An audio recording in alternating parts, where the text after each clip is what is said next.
just human nature. So you cannot expect to have a labor force without errors. All systems will make errors. The healthcare system make errors. So the strategy is not that much to suppress error, is to detect and recover the errors made well before they impact on the patient for us, on the system for the train or for the airplane. It's so important to think that.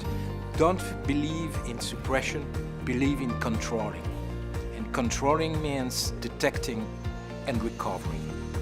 Of course, for some errors, very difficult errors with immediate sanction, you can try to control and suppress, but there are very few. The root cause analysis technique, as any other technique, is a technique, is a tool. And the problem with that type of tool is the wrong use. And that is clearly more frequent with root cause analysis than with alarm protocol, because the root cause analysis try to identify one main cause. And in complex system, as healthcare is, there are many causes in conjunction creating the occurrence of the adverse event. So if you're just pointing to one cause, you're solving just one part of the problem, and then the problem repeats, because you have other causes that will create room for repeating. The goal of quality is to propose to the public the best care. And first, it is changing almost every day because we are making progresses. So every day we have a new pattern that is suggested as the best quality. And of course, this is an ideal in a way. It's not something we can do because it's so requiring in terms of resource, in terms of capacity, that in 50, 60 or 80% of cases, we are not at that level. And the very problem then is to, if we cannot be at that level of expectation, at what level can we control the system enough?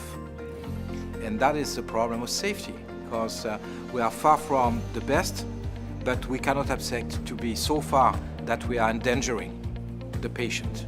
So then is all the problem with safety. It's not just to say you should come back and just adopt the best practice. If you are unable to do, the problem will be to manage the system with your capacity of today.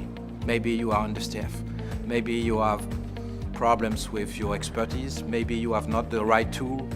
Maybe it's night or it's Sunday. And nevertheless, the goal is to deliver care which is safe enough.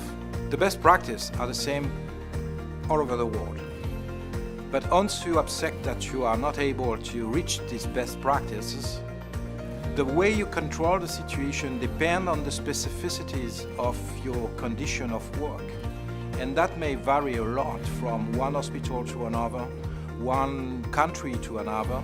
So the solution when you are not at the best practice, but still in safe enough conditions, are different from one setting to another, and ask for intelligence, human intelligence in risk management.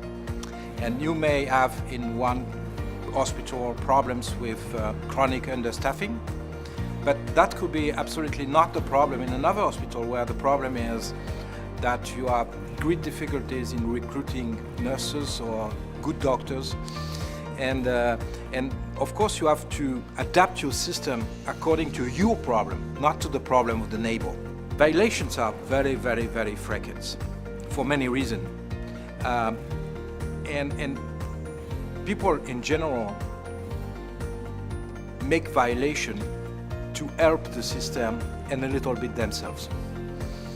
The violation allows to save time, to get some benefits, and in a way, when they are not with sanction for the patient, they are considerably well tolerated by the system, because everybody take advantage of the violation. The management, because you are performing much more, the individuals because they take benefits of the shortcuts. And it is only when the violation is associated with accidents that it is considered not acceptable. So this is a paradox, and we have to control this paradox. In a way, there is no human system where there is no violation. But it is true that in the aviation we have less violation than in healthcare because of the leadership, because of the organization, because of the management of the system. Just give an example, very simple, but in aviation, if there is one crew member missing, you don't go. In healthcare system, if there is one nurse missing, you go. And if you go with this condition, the other nurses have to do more with less time, and they are engaging into violations. So then you have to be in control of that. And the tolerance, the way the leadership is teaching people, controlling them, is the main factor to control these violations. And it's probably something we have to teach more to the managers.